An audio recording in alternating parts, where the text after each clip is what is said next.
चर्चा करूंगा, चूंकि मुझे अभी यह दिखाई पड़ गया, इत्तेफाक की बात है। हंस भी रहे हैं, वो स्माइल कर रहे हैं। हाँ हाँ हाँ हाँ। तो मेरी आवाज अगर पुस्तक मेले में युवाओं तक पहुंच रही हो, तो मैं उन्हें दो मैसेज जरूर देना चाहूंगा आज इस संवाद की शुरुआत में, कि जीवन में, छात्र जीवन में अगर किसी दो प्रकार से वो आगे बढ़ सकते हैं, किसी दो साथ की उनको आवश्यकता होती है उनके जीवन में निर्माण की, कोई दो प्रक्रिया जो उनको बहुत मदद कर सकती है। पहला, किताबें, और ये किताबों की दुनिया सजी है, ये किताबों की दुनिया सजी है। बहुत सुंदर ये आयोजन साल दर साल पटना की धरती पर सीआरडी के द्वारा किया जाता है। मैं आयोजकों को भी बहुत बहुत इसके लिए आभार व्यक्त करूंगा और उन्हें उनका मैं अभिनंदन करूंगा कि पटना की धरती को वाइब्रेंट बनाने के लिए, गुलजार करने के लिए इस तरह का पुस्तकों का ये आयोजन, मेला, ये शहर की खुशबू को बढ़ाता है।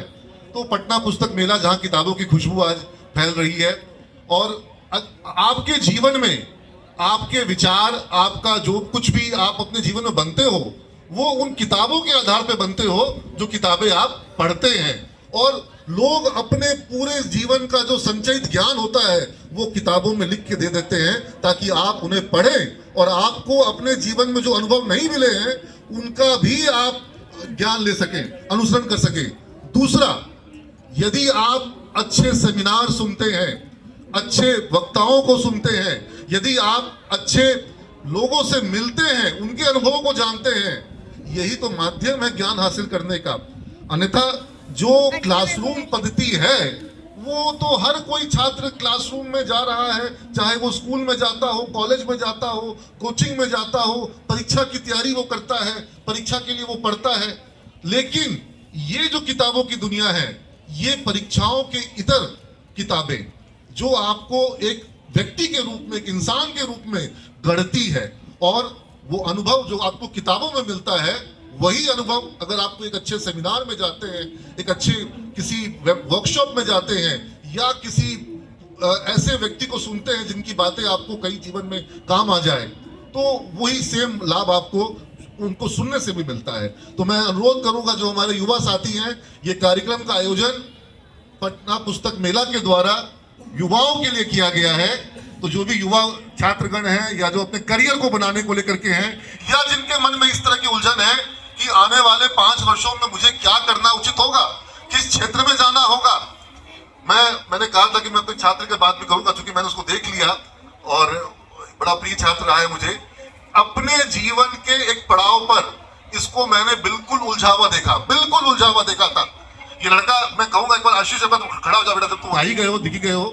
तो आशीष ये पटना सिटी में रहता है, और जो लोग यहाँ पटना सिटी को जानते होंगे वो जानते होंगे पटना सिटी में एक बहुत प्राचीन मंदिर है, और उस मंदिर का नाम है तिलेश्वर नाथ मंदिर। बहुत सिद्ध मंदिर माना जाता है, नाम सुना है मैंने। हाँ। मतलब वहाँ की किंवदंती है कि वहाँ हर साल बाबा के शिवलिंग में एक तिल बढ़ जाता है, और कहते हैं कि बाबा का शिवलिंग धीरे धीरे थोड़ा बड़ा होते जा रहा है। तो ऐसा लोगों की आस्था है, विश्वास है, बहुत सिद्ध मंदिर माना गया है। तो ये उसी मंदिर परिवार से है, वही मंदिर में ही इनका घर है, उसी छोटे से मंदिर में घर है, और वहाँ ये रहते हैं। तो ये बच्चा जब मुझसे मिला था और मेरे यहाँ पढ़ रहा था, मुझे कुछ पता नहीं था कि ये पटना सिटी का है, और ये बहुत उलझन में था, और ऐसे उलझन में था कि ये पढ़ाई छोड़ने की बात कर रहा था, और ये नाम कटवाने के लिए मेरे पास आया था कि मुझे अपना नाम कटवाना है। अच्छा। हाँ, ये इसकी कहानी है। और ऐसे ही उलझन में बहुत सारे युवाओं को मैं समझता हूँ कि जो कि इस मेले प्रांगण में यहाँ पर अभी भ्रमण कर रहे हैं, वो लोग होंगे, और ये नेचुरल है, क्योंकि इस उम्र में क्या होता है कि क्या करें, जो कर रहे हैं वो सही कर रहे हैं, गलत कर रहे हैं। तो ऐसी घनघोर उलझन से गुजर रहा था, और इसने सोचा कि ये पढ़ाई अब मैं नहीं कर पाऊंगा।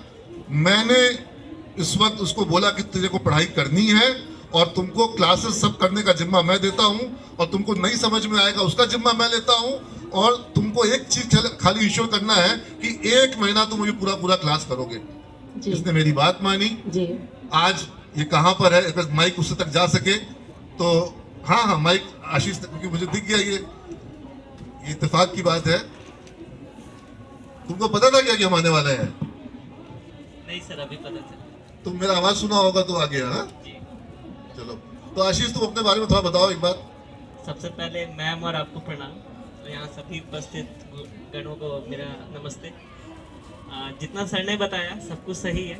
मैं अपने जीवन के उस पड़ाव में था कि मैं आगे पढ़ाई परस्यू करने के लायक नहीं था।